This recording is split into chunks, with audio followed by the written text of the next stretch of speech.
Good morning, The Grove. Good morning, good morning. It is good to be with you on this December Sunday. We made it to December. Whew. And it's the first Sunday, technically, in Advent, which means that we now have liturgical permission to start singing Advent and Christmas music. Woo! Okay, fun fact. Technically, the season of liturgical Christmas does not start until December 25th, Christmas Day. And then it goes the 12 days following, which is where we get the 12 days of Christmas. So technically, it's not Christmas yet, liturgically. However, capitalist Christmas started in August. So maybe we could be in the middle and start singing some Christmas songs now. Would that be okay? Okay. With or without your permission, we're going to do that because I love it. Okay, so this is one of those older Christmas hymns. You can tell linguistically that it's from hundreds of years ago. So if you've never heard this song, sorry, my mic keeps cutting out. We're trying to figure that out. It's just a thing with wireless mics. It's one of those hymns that you may or may not be familiar with. That's okay. I'm just curious to know, who grew up in a church with hymns? Okay. Y'all, church people that grew up with hymns, and especially our elders, it is your time to shine. Because this is how we learn the hymns. I grew up in a church with hymns, and this is how I learned them, was by hearing my elders sing them loudly near me. And now these melodies are stuck in my brain forever. So for the people who are less familiar with the hymns, those of you who are familiar, may I ask of you to sing heartily when we sing the Christmas hymns. Can we do that? Okay. All right. Rise if you are able and join us in singing.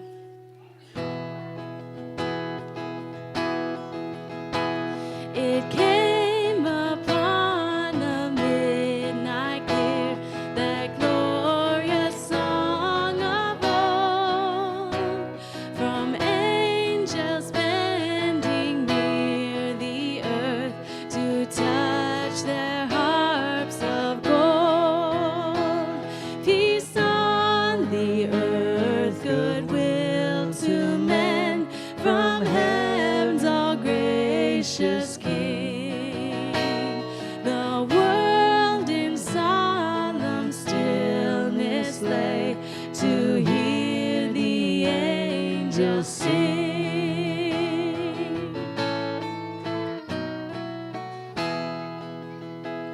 And ye beneath life's crushing load, whose forms are bending low, who toil along the climbing way with painful steps and slow.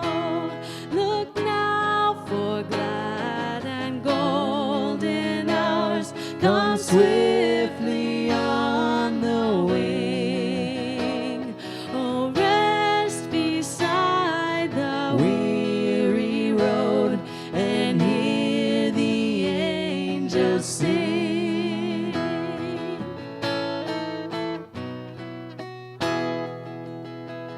For lo, the days are hastening on, by prophets, bards foretold, when with the ever-circling years comes round the age of gold, when peace shall over all the earth, its ancient splendors fling, and the whole world give back the song which now the angels sing. Beautiful. You can have a seat.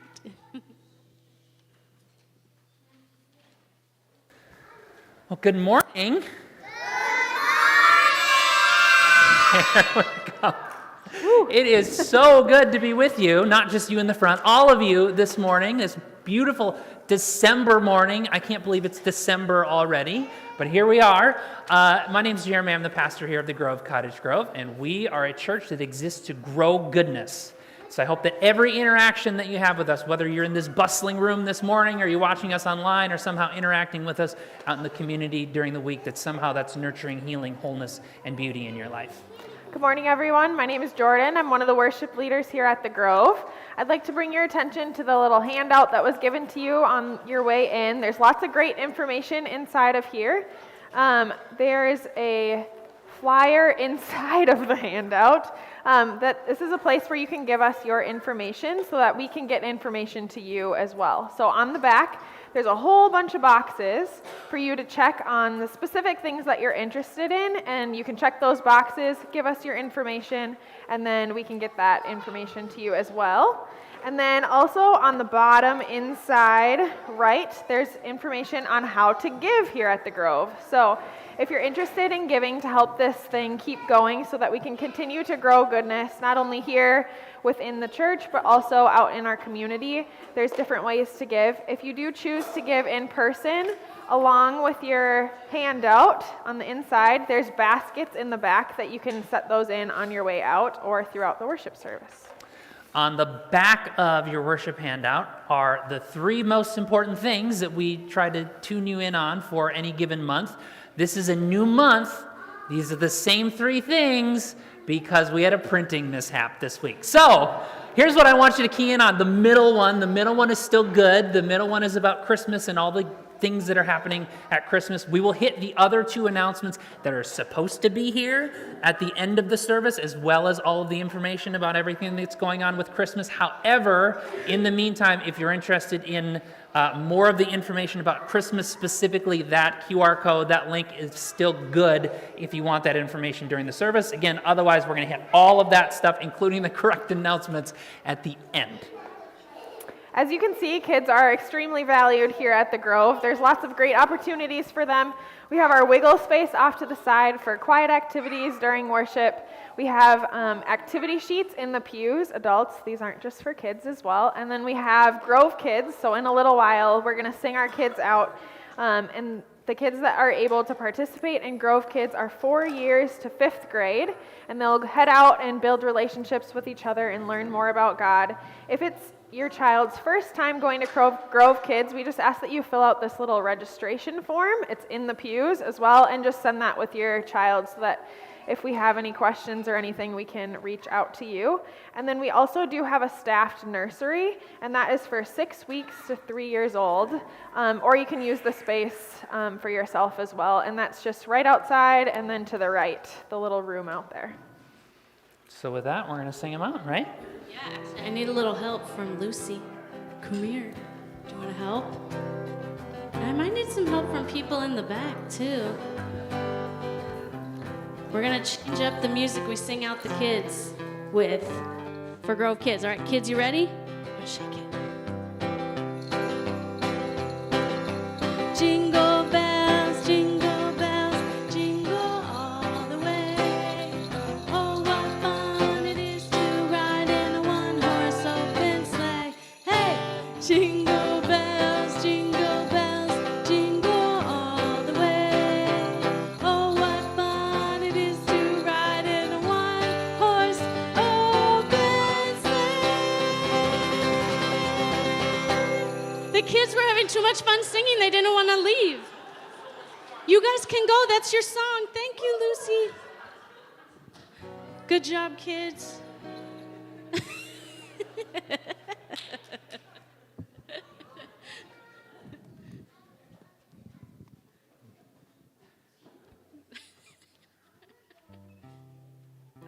I was originally told that I was supposed to stay up here while the singing was going on and dance along with it. I did not do that. I have to draw a line somewhere. Okay, well, we're now going to move into the part of the service which we call Connection Point, which is your opportunity to stand up and find someone near you that you don't know or don't know very well, introduce yourself, and then to building meaningful relationships, even in really quick interactions, is really important. So we give you that opportunity, and we also give you a prompt for you to begin a discussion so that you have at least something to start talking about if you can't think of something yourself. So the question for today is, how often do you think about the Roman Empire? Some of you think this is really funny. The rest of you are like, what are we talking about? So for those of you who don't know what this is all about, totally fine. A few weeks ago, a couple months ago, I don't know, what is time?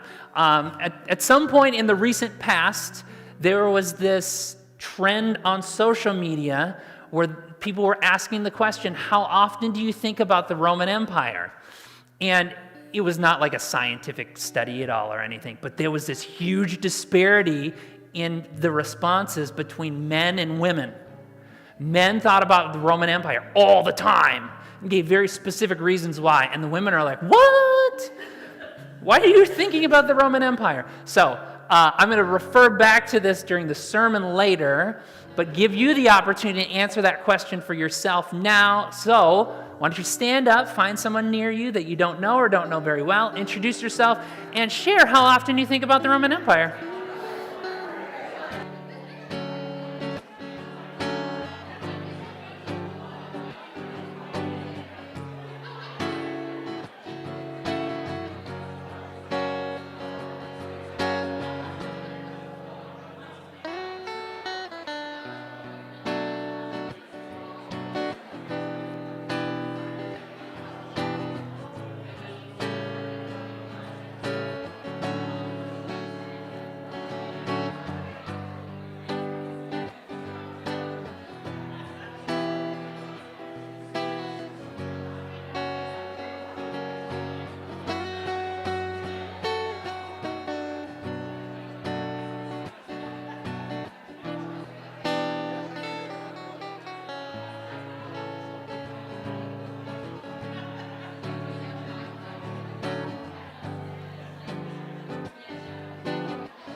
Okay, you can wrap it up when you're ready.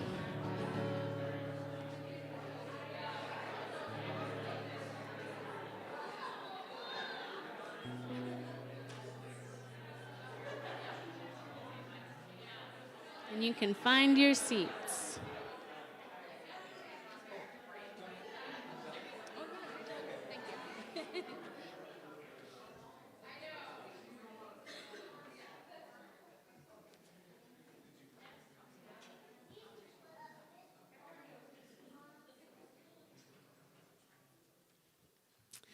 Well, again, it is the official beginning of the season of Advent, this liturgical season of hopeful anticipation.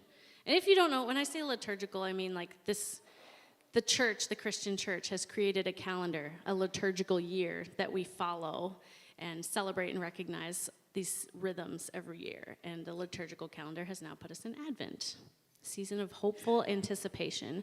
It's a season where we reflect on not just the birth of Jesus' story, but everything leading up to that, and the story of a long oppressed people group that was waiting for centuries for some hope, for some justice, for some peace.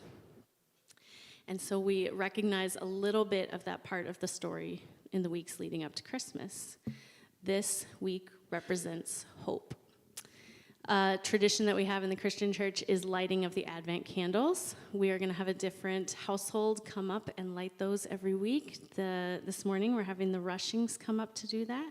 They will do a reading and a prayer that we'll participate in together. You'll see up on the screen the reader parts and the congregational parts, and then they will light the candle for us. Good morning, everyone. The world resembles the days of exile and uncertainty for Judah and Jerusalem in so many ways. Fire, death, calamity, and fear have sprung up globally, while smaller but more personal sorrows wear us down even further. Anger, resentment, fear, uncertainty, and hearts we can physically feel aching. These are the signs of a life in ruin. But somewhere within this perspective, there is another view. There is an upside-down version, one that doesn't make sense.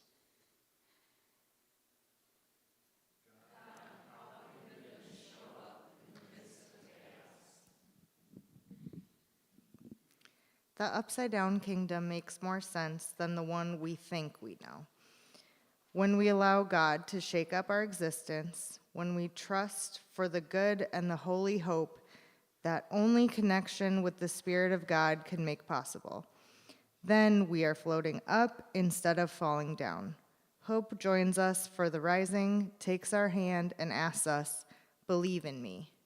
God says, "I am hope."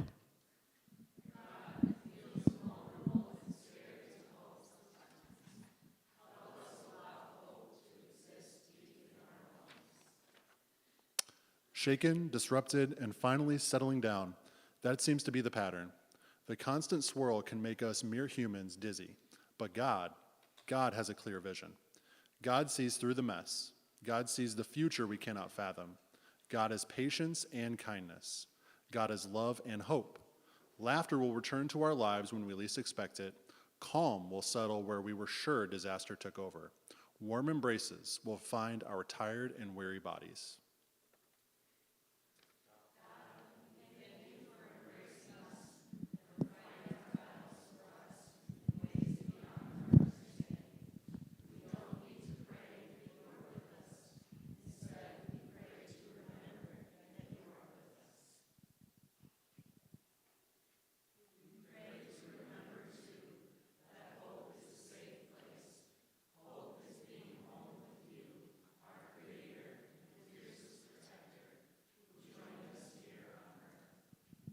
We now light the first candle of Advent, representing hope.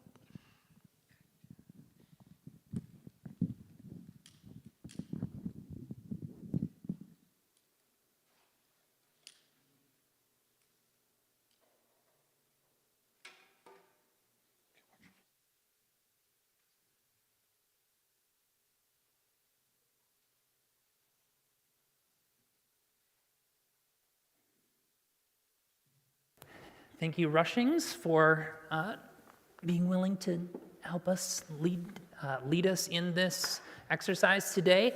Also wanted to note these readings, this reading today and the readings that are going to be coming for us the next 4 weeks, are from our very own Melinda Haas once again. So let's give Melinda a hand. Just continue to keep that in mind as we do these readings, that these are crafted specifically for not only our series, but our community by one of our own, which is absolutely fantastic. So as we have said already, Advent, the season of Advent, this period of waiting and anticipation within the life of the Christian church technically starts today. However, we started a new series, our new Advent series last week, and kind of introduced it before we actually began the actual season of Advent today. And our series that we're going through over the next 4 weeks, we're calling Upside Down Christmas. Why upside down? Well, we're talking about it being upside down because we're wanting to take a different type of perspective than one that we maybe usually take or that we've maybe ever taken before. Often when we go into anything, but particularly this season, we're really concerned with describing details. How did this thing happen? And so when we come to Christmas, when we come to this season of Advent, and we come to this thing called the incarnation meaning becoming flesh, the idea that God became flesh in this person, Jesus. We often describe details and get really caught up in those details. How did this happen? What does this look like? And instead, what we're trying to do this year and this season is say, what if we, instead of just describing details, we ascribe meaning? Why did this happen? What does this happening actually accomplish? So we have this idea of God coming down, but God coming down and being among us, becoming human in all of its humanness in order to then lift us up. And it's acknowledging the reality of the situation that we're in, the reality of being human, not in order to disregard it, but to offer something that can stand in tension to it. So each of the next 4 weeks, as we light one of these candles, we're going to acknowledge what that candle represents, but then also acknowledge the flip side of it. So today's candle, as you just heard, is the candle of hope, but standing in contrast and in tension to hope is this thing called despair. Despair is kind of a difficult thing to wrap our heads around and difficult to describe. Despair is a feeling. But despair is also a loss. Despair is, it's like a state of being. And the way that I want us to think about it today is despair being the question, how do we come back from this? How do we overcome this? Not can we, but how? Well, maybe can we even. How do we come back from this? How do we come back from this? That is the feeling of despair that I want you to think about and kind of put yourself in this morning. A few minutes ago, we had that question for Connection Point. How often do you think about the Roman Empire? I would love to hear your different responses, how often you think about the Roman Empire. I am one of these people that actually think about the Roman Empire most days.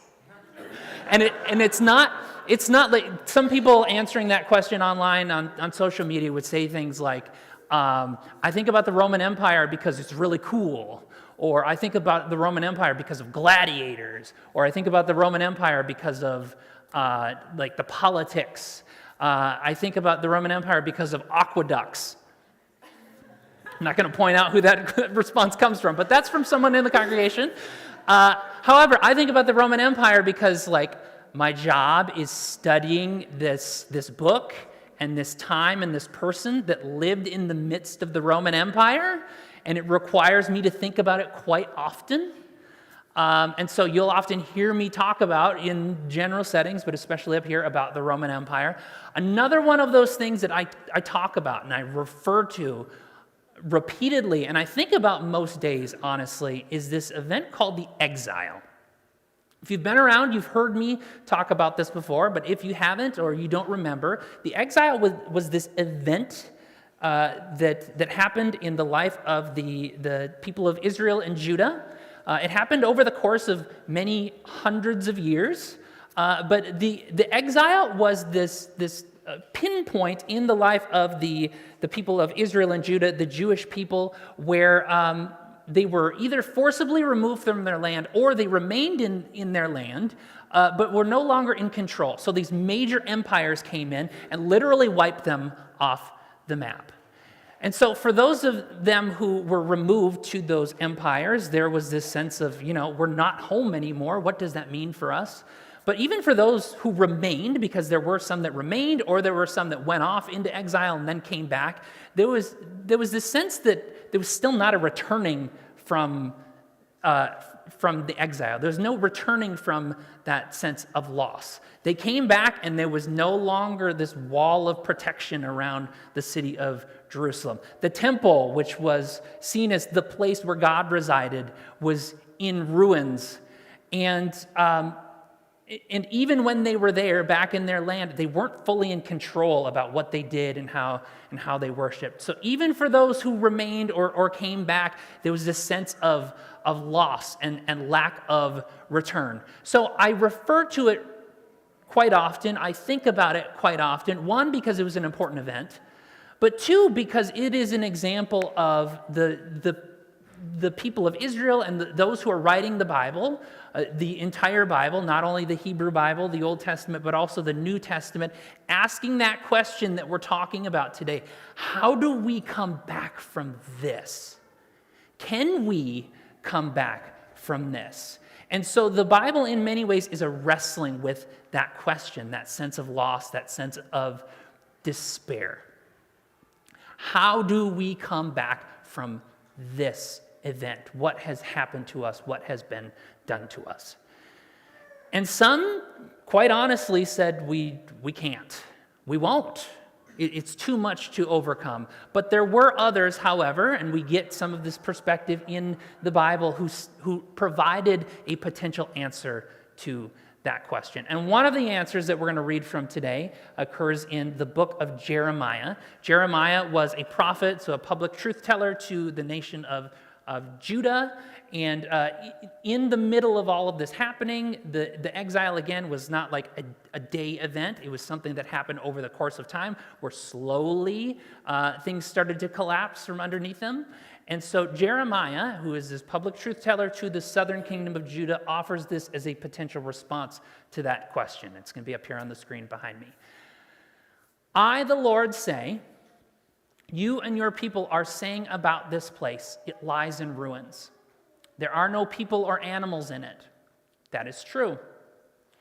The towns of Judah and the streets of Jerusalem will soon be desolate, uninhabited either by people or by animals, but happy sounds will again be heard in these places. Once again, there will be sounds of joy and gladness and the glad celebrations of brides and grooms. Once again, people will bring their thank offerings to the temple of the Lord and will say, give thanks to the Lord who rules over all, for the Lord is good and his unfailing love lasts forever. For I, the Lord, affirm that I will restore the land to what it was in days of old. I, the Lord, who rules over all, say, this place will indeed lie in ruins. There will be no people or animals in it, but there will again be in it and in its towns sheepfolds where shepherds can rest their sheep. I, the Lord, say that the shepherds will once again count their sheep as they pass into the fold. They will do this in all the towns of the southern hill country, the western foothills, the southern hill country, the territory of Benjamin, the villages surrounding Jerusalem, and the towns of Judah. A couple really quick things before we dig in here. First of all, there's a lot of quotations in this.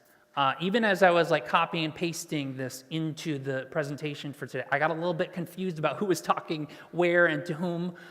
So just a little bit of a heads up. What we have here is we have the prophet, the public truth teller Jeremiah, who is getting this message from God, and he is delivering this message, verbatim apparently, to the people of Judah, living in the southern kingdom of Judah, around the time of the exile. Okay? So that's who's talking, to whom, through whom, at what time. Following? Okay? That's the first thing I want to acknowledge. The second thing is there's a whole lot of talk about specific places. Two places that stand out, Israel and Jerusalem. This is happening in like the 6th century, 7th century BCE, so before year 0 when we start in AD. And we have some of those same place names around today, okay? What I want to acknowledge is just because it's the same place name does not mean it is the same place and the same identity of group of people, okay? So when you hear the words Jerusalem and Israel in this passage, and even Judah, what's being talked about here is this group of people who is about to be defeated, wiped off the map by a military superpower, and that even though it shares the same name, does not mean the same Jerusalem and Israel that in 2023 is being supported by a military superpower. Make sense? Okay, it's complicated. I understand that, and I want to acknowledge the complicated nature of it. Just keep that in mind. 2023 is not the same as 586 BC. Okay, with that out of the way, let's talk about the actual content here. So there's a lot going on, right? This is in the midst of the exile. People are able to see what has already happened, the destruction that has already happened, not only of places, but of culture. And they're able to see, they're not foolish, they're able to see what's coming, and it's not looking good. And so into that, God speaks this message through Jeremiah, and it is an upside-down type of message. On the one hand, God wants them to know that God is acknowledging their situation, the reality of being human in this situation in the southern kingdom of Judah in 586 BCE. So right off the get-go, we've got in Jeremiah 33, verse 10, you and your people are saying about this place, it lies in ruins. There are no people or animals in it. That's true. Like, there's no sugarcoating this. God, even though has this like long-term view of things, God is in that situation acknowledging the reality of the humanity as they are experiencing it. Things are bad. You are right. You are asking the question rightly, how do we come back from this? But also, there's this offer of hope and a potential answer to that question, how do we come back from this? So the second half of verse 10 and verse 11 says this.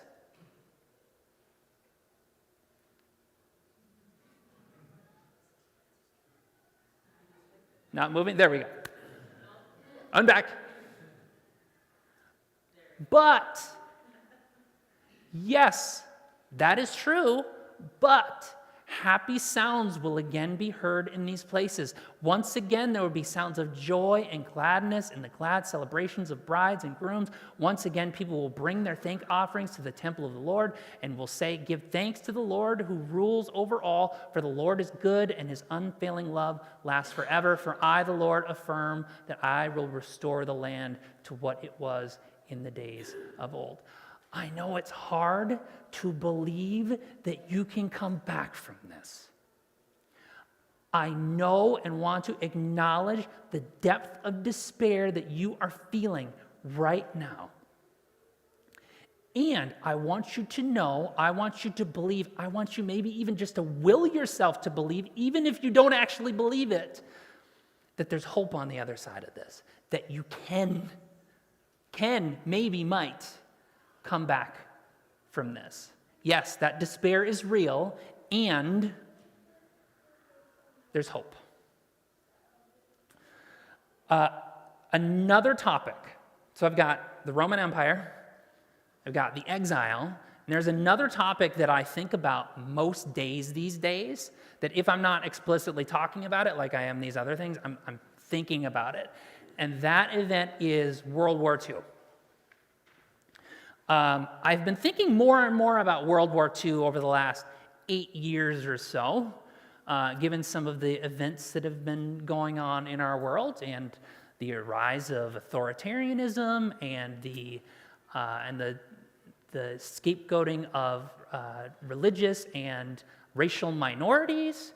And as a pastor, what that means is I looked like towards some other pastoral sources from that time. And someone that I've been leaning into a lot over the last 8 years or so is a guy named Dietrich Bonhoeffer. Any of you familiar with Dietrich Bonhoeffer? A few of you? I would really recommend Dietrich Bonhoeffer. Maybe read something that's written about him, not his words, because they're a little bit dense. He's German, after all. So Dietrich Bonhoeffer was a pastor and theologian who did his ministry during the rise and heights of Nazi Germany. And Dietrich Bonhoeffer was really driven by Christian ethics. He was really driven by what does it mean to be a good person in this world? And how does faith shape what it means to be a good person in this world? And so as the Nazi regime started to rise up in the 30s and then into the 40s, Dietrich Bonhoeffer could not remain silent. He could not and would not. And so from his pulpit, from his place as a professor, he did everything he could to speak out against the Nazi movement, against Hitler, against the ideology. And what that meant is he gained a lot of attention from the Nazi regime, most of it not good attention. He then started this group called the Confessing Church in Germany, which said, we as Christians, we as pastors, we as churches ought to be the ones who are leading the charge against this ideology. We need to be pledging allegiance to Jesus rather than to the Führer. And what he lived long enough to see was the Confessing Church completely collapse because they were much more interested in professing allegiance to the Führer and everything that came along with that. Dietrich Bonhoeffer was a strident pacifist. And yet, when he continued to see all of this roll out, he brought himself to starting to align with people that set up a plot to assassinate Hitler. That assassination attempt did not work out, and eventually it meant that he was put in prison. Eventually, prisons alongside Jewish people. Eventually, in 1944, weeks before the camp was liberated, was executed alongside these other prisoners. So here he is, this man who saw everything that he stood for collapsing around him. You can imagine him sitting in prison and asking that question, how do we come back from this?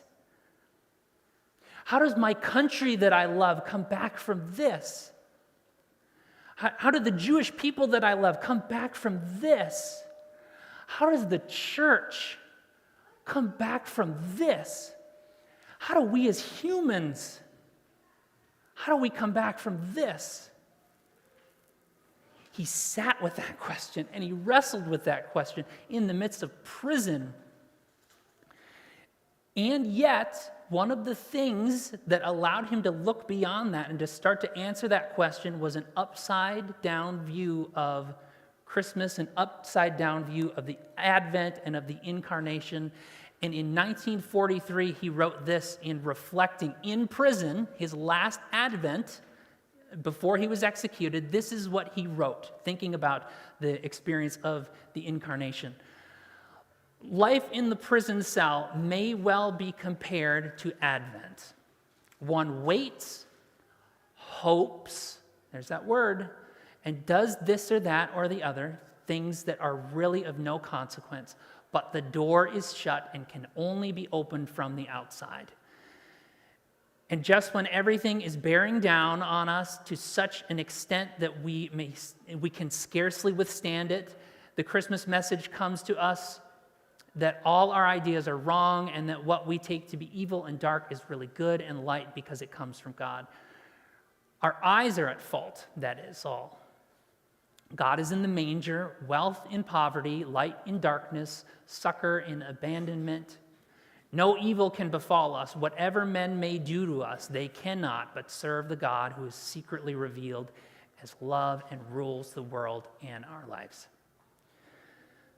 I read those words and I think about Dietrich Bonhoeffer's experience And I think about the way that he was eventually killed just months after writing these words.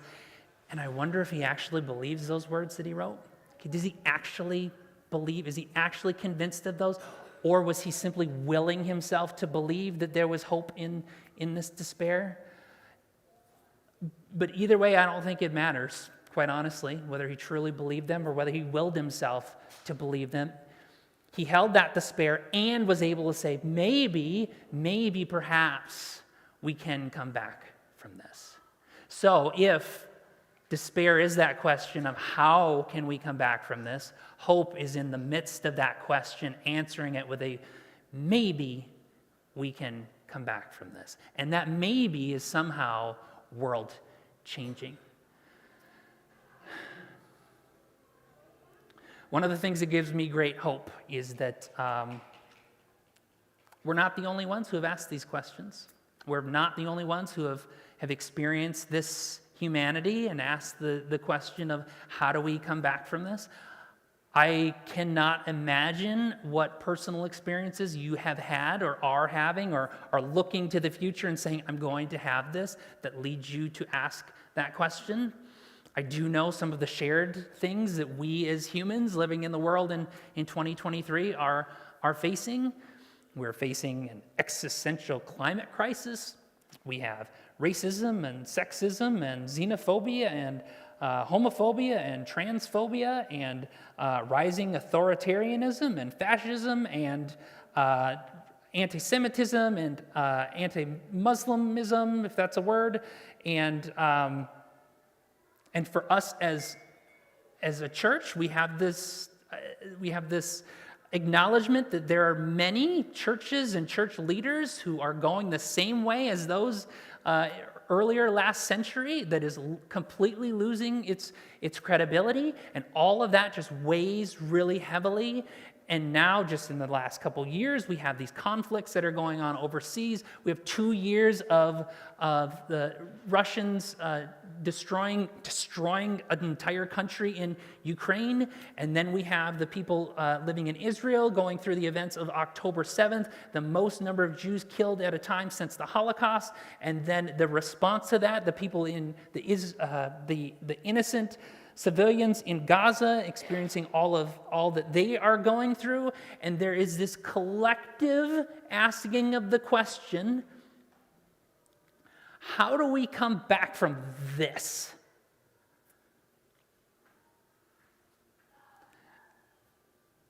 What the upside down Christmas message says is that maybe, perhaps we can will ourselves to say, maybe we can come back from this. And maybe, whether it is actually believing it or willing ourselves to believe it, that we become some of the hope that we have been longing for. So, I hope that we continue to answer that question with a maybe. That we acknowledge the despair in our lives, in the world around us, and yet we also say, maybe, perhaps, we can overcome this. And maybe, perhaps, we can do this work together. I hope that's so. May that be so. With that in mind, we're going to transition at this point into this time of communion. Other traditions, it's often known as the Lord's Supper or the Eucharist. On the night that Jesus was betrayed, when he was with his closest followers, having this meal with them, he laid it all out there and kind of explained what was going to be happening in the hours that followed. He acknowledged the reality of the situation. I imagine that the air in that room that evening was quite heavy. And I imagine that many in that room were probably asking that same question of, how do we come back from this? And in the days that followed, it didn't get a whole lot better. The hours that followed as Jesus was executed, almost all of them left him. I imagine them asking that question, how do we come back from this? Maybe Jesus himself, as he hung on this cross and asked the question, Father, why have you forsaken me? Perhaps Jesus too was asking this question, how do we come back from this? And so there is this meal that he handed down to his followers that we continue to repeat over and over and over again, that is perhaps an answer to that question. And perhaps it is a full-on, full-fledged belief, or it is simply a willing ourselves to believe that, yes, maybe we can come back from this. And so we retell this story and redo this act and participate in this meal over and over and over again as an act of hope in the midst of despair. So in a few moments, we'll invite you to come up to participate in this. Just a couple logistics. We will have stations on both sides, a person on both sides, one holding the bread in their hands, and then the others holding a cup. And you'll come up, and this is gluten-free bread, so if you are gluten-free, you do not need to worry about it. All of the bread is gluten-free. You are welcome to then take the bread and dip it in the cup. The cup is grape juice. It is not wine, so if you're in recovery, you are welcome to participate as well. Just a friendly reminder again, if you take the bread and dip it in the cup and you lose it in the cup, do not go fishing for it.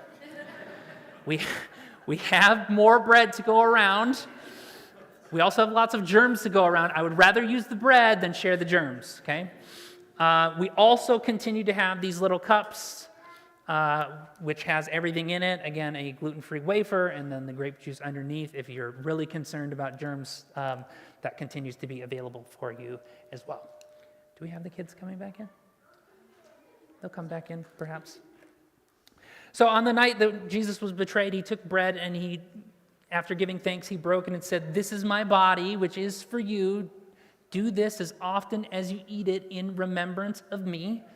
In the same way, after the meal, he took the cup, he poured it out and said, "This is my blood, which is for you. Do this as often as you drink it in remembrance of me. For as often as you eat this bread and you drink this cup, you proclaim hope in the midst of despair, that he might come again." Will you repeat after me? Christ has died. Christ is risen. Christ is coming again. I'll have our communion servers come down. And then as soon as you are ready and willing, you are welcome to come down as well.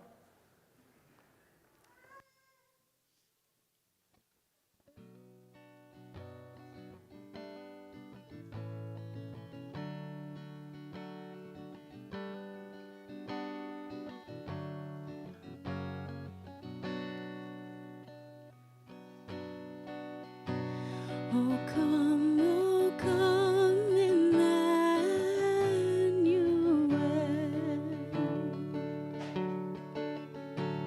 and ransom captive Israel, that mourns in lonely exile here, until the Son of God appear. Rejoice, rejoice, Emmanuel shall come to thee, O Israel.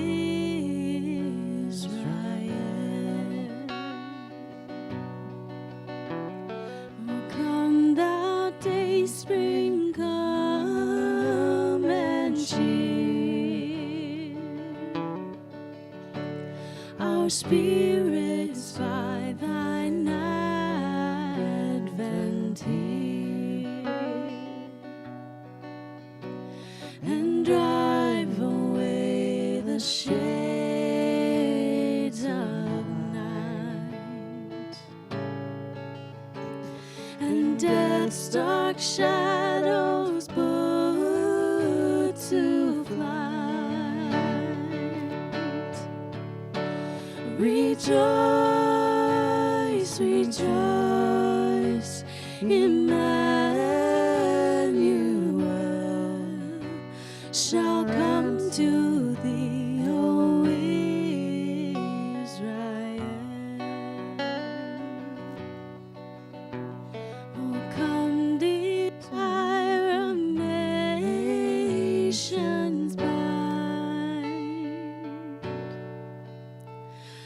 all peoples in one heart and mind. Bid thou our sad divisions cease, and be thyself our King of peace. Rejoice, rejoice,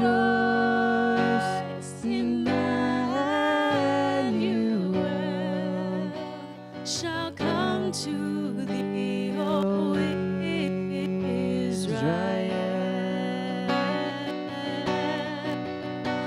Rejoice, rejoice, Emmanuel shall come to thee, O Israel. Shall come to thee, O Israel.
And thinking about that question, how do we come back from this? I think most of us would say, I don't know. But I have another question. Can we still respond through gentle acts of resistance in times like these? Sharing a meal together with people that we might not share the same status with, people we might disagree with. That's a gentle act of resistance to all the disparity.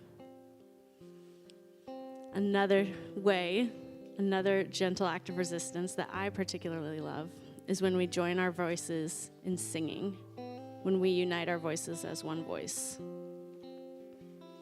So can we finish up today with a song that we introduced last week? A song that is a response, a gentle act of resistance, of looking despair in the face and instead declaring hope. Can we do that? Join us in singing.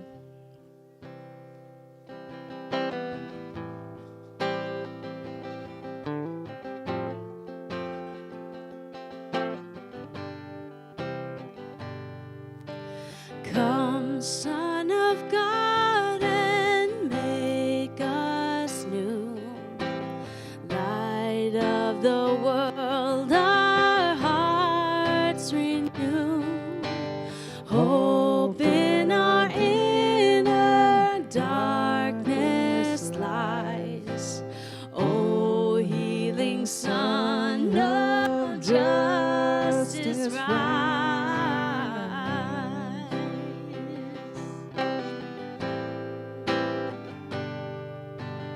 Come, promise since our Eden's end. Child of the woman, come defend. Long have we felt the serpent's sting. Come, strike his head and mercy bring. Oh, make a way, open wide the gate.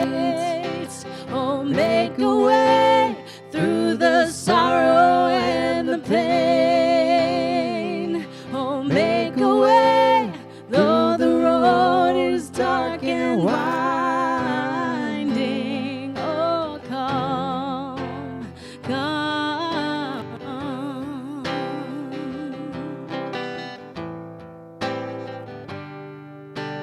Come, Son of Man, to show the way.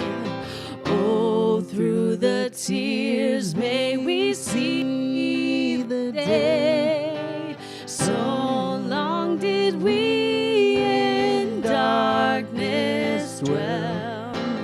Come down to break the chains of hell. Oh, make a way, open wide the gates. Oh, make a way through the sorrow and the pain. Oh, make a way, though the road is dark and winding. Oh, come, come, make a way. Oh, make a way, open wide the gates. Oh, make a way through the sorrow and the pain. Oh, make a way, though the road is dark and winding. Oh, come, come. Oh, come, make a way. Oh, come, make a way. Oh, come, make a way. Oh, come, make a way.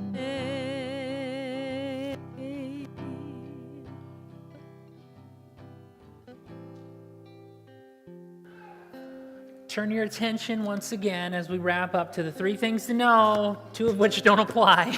But the middle one does, and it's going to continue to apply for the next 4 weeks. So Christmas is coming, and we've got a lot that's going on. We've got a list of different things here with all of the information about Christmas. There we go. First of all, we have Sunday cookie sign-up. So unfortunately, our household that was bringing cookies today has COVID, so we do not have cookies today. However, there are still several different Sundays for you to sign up if you would like to bring cookies.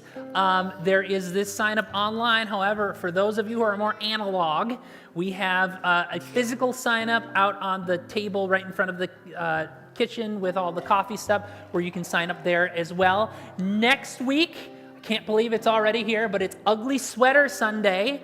This has been my sweater the last 2 years when we've done these services. I have a new one that just arrived in the mail this week. You do not have to have an ugly sweater, okay? The only thing that we ask is that if you do not have an ugly sweater, do not wear a sweater next week, because we will make fun of it.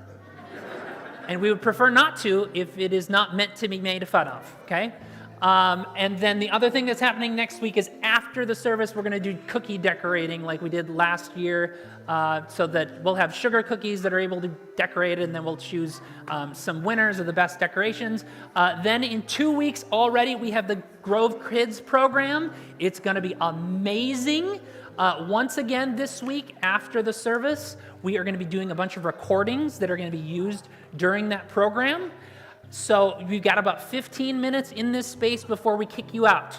You're welcome to be out in the commons, but in 15 minutes, 11:15, we're going to kick you out so we can do those recordings, because we have 5 or 6 households that are needing 7 households that are going to be doing those recordings. We need to get them going. December 24th, it's a Sunday. We will not have 10 a.m. worship, but we will have 3:30 p.m. candlelight, at least candlelight towards the end when the sun is going down. We are going to have a pop-up choir. So if you're interested in participating in the pop-up choir, you can talk to Katie afterwards. And then December 31st, also a Sunday, New Year's Eve, we will be here. It will be 10 a.m. as always, but we invite you to come in your pajamas like we did on Christmas Day last year. I think that's all the Christmas stuff. Did I miss anything? Okay, the last 2 things, which are not on the back here, but I'll throw them up here. If you If you're one of those people that loves to give generously at the end of the year, making a big gift to some sort of organization, this is something that people often do at the end of the year, we would simply ask that you consider the Grove to be part of that. And then the last thing is about becoming a partner. If you consider the Grove, Cottage Grove, to be your church home, we would love for you to make that acknowledgement of saying we are wanting to give our... we're wanting to consider this to be our church home and for you to treat us like that. Everybody is welcome. We welcome everybody, but a family relationship has a different type of relationship than a friend relationship, right? So if you're in that position of saying, hey, I consider this to be my church home, we would love for you to make that commitment. Again, you can go to that website to learn more or just talk to me afterwards. It was so good to be with you to kick off this Advent season, even in the midst of the despair that we are potentially facing as individuals and definitely collective facing as a world and simply as humans. So as we go, I'm actually going to offer some more words from Dietrich Bonhoeffer. These were the last words that he wrote to his fiancée. It was in an Advent letter that he wrote to her in 1944. So consider this our sending blessing. I'll have you extend your hands as you are able to receive this. When now the silence deepens for our hearkening, grant we may hear thy children's voices raise from all the unseen world around us darkening their universal paean in thy praise. While all the powers of good aid and attend us, boldly will face the future, may it what may. At even and at morn, God will befriend us, and oh, most surely on each New Year's Day. May that be so. Amen.